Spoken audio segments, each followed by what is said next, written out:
Hi, welcome back to the Distressed Princess. I'm Rhonda, and today is the start of my Halloween crafting series. I love the magic and mystery of Halloween. It's so much fun, I think, to craft for.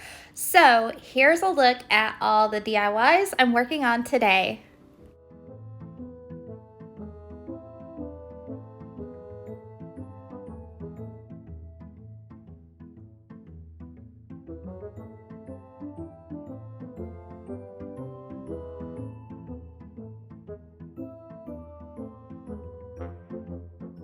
I feel so lucky that my Dollar Tree had all these great wooden pieces for Halloween this year. So for the first DIY, I'm using this skeleton and the long black wooden piece that has the pumpkin cutout at the top.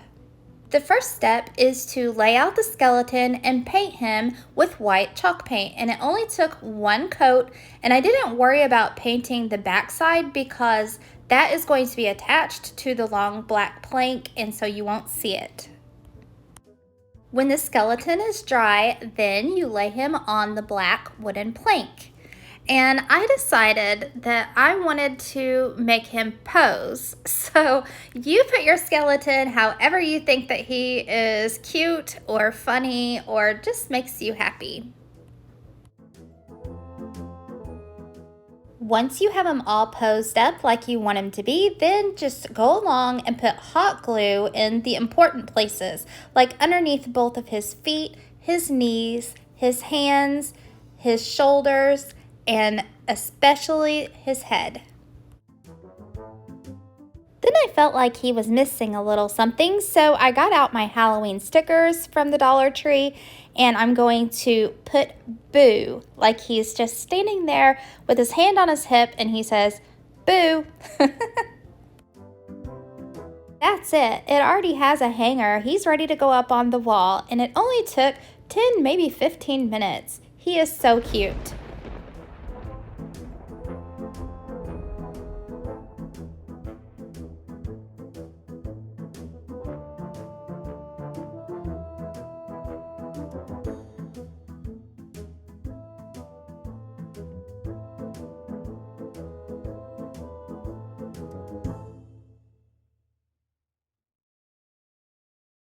This DIY, I'm using another really awesome wooden piece from the Dollar Tree. Look how intricate those cuts are. I am just loving these wood pieces. The first thing I did was paint the front side with black chalk paint. I didn't worry about the back because it's going to be attached to something else and you won't see the back. This is one of those large silver plastic trays that you get at the Dollar Tree that I had painted for a previous DIY that didn't go over very well. So I'm going to repurpose this tray and I'm going to give it a coat of white chalk paint. I actually liked the little bit of gray that I had around the edges, so I left that. What you'll need to do is just take some gray chalk paint and go around the edges some for distressing. Now I'm going to attach my painted piece with hot glue, and I'm going to glue it right in the center.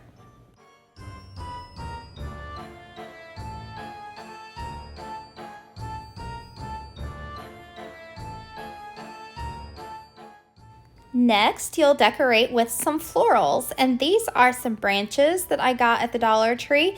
I'm using 4 of them, and forewarning here, they do make a mess. So I've heard that you could spray glittery pieces with hairspray so that the glitter doesn't fall off of them so bad. So if I had thought about that, I would have tried it so I could let you know if it works, but maybe you can try it and let me know.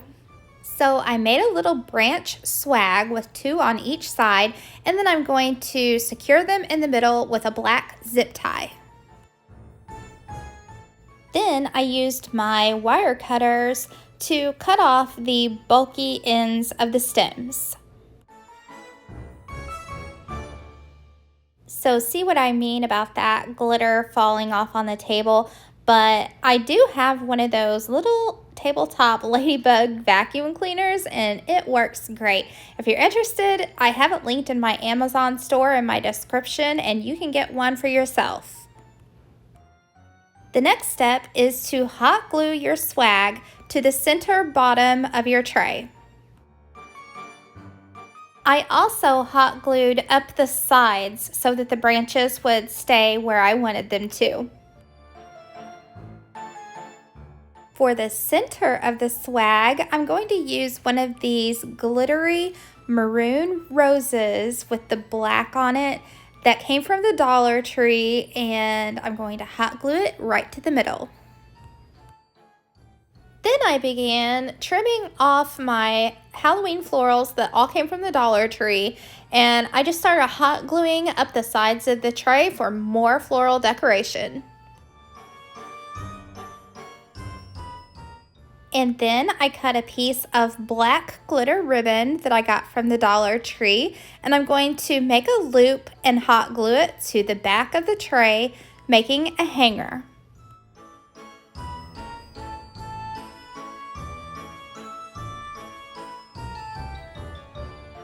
And this one goes right along with my idea of an elegant Halloween that I wanted for my house this year.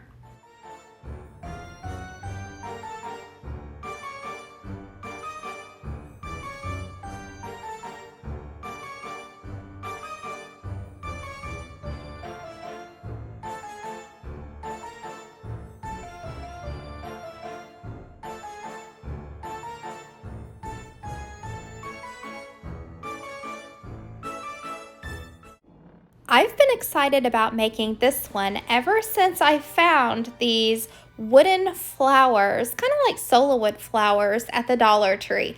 I immediately thought witch's broom. You get the wooden dowels from the Dollar Tree too. My first plan was to make 2 brooms, but when I opened up this package, I decided that they were a little sparse. So I'm taking the 2 packages of flowers and I'm going to combine them to make 1 broom. And it was really easy just to pull those solo wood flowers out of the middle. Now you can put your 2 pieces together and your broom will be thicker. Then I really didn't like where they had these tied because there was too much sticking out of the top. So I cut off their wrapping and I'm going to put them together and tie them with my own black yarn.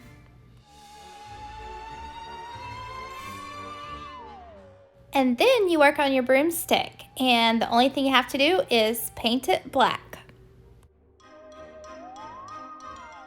When it's dry, put a good amount of hot glue on the end of it and stick it down in the center of your twiggy broom. And I did put lots of extra hot glue down in the center, and I held it together tight just to make sure that my broomstick would never come out. And then for a little decoration, I used some black glitter ribbon from the Dollar Tree, and I tied a bow around the broom.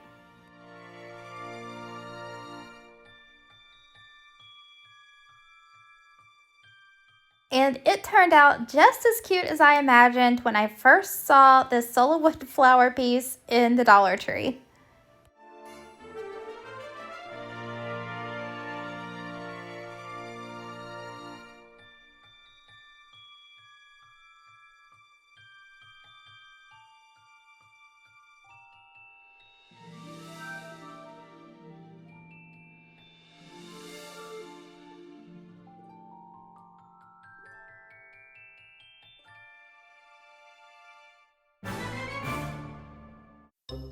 This DIY is using 3 of the different haunted house wood pieces that they have at the Dollar Tree.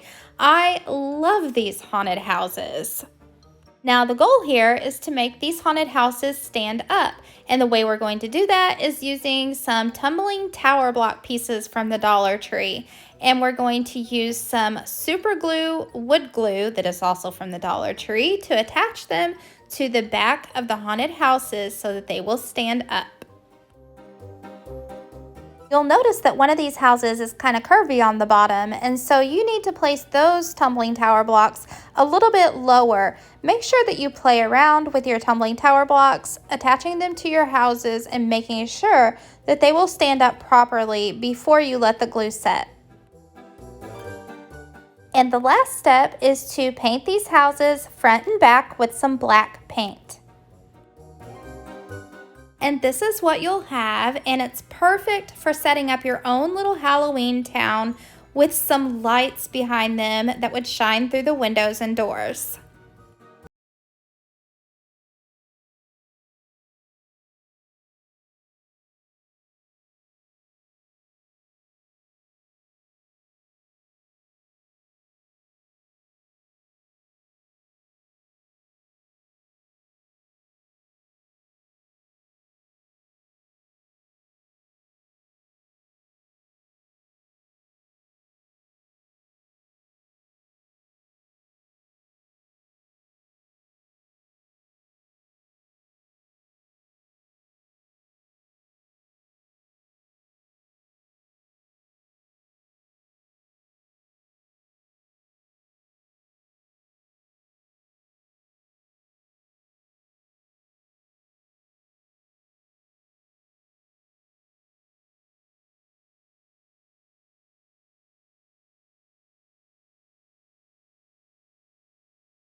Thanks for watching, everyone. I hope you enjoyed this first episode of the Halloween crafting series. On Tuesday, I'll be posting a regular fall video, and once a week will be another Halloween episode. Until then, I'll see you next time. Bye.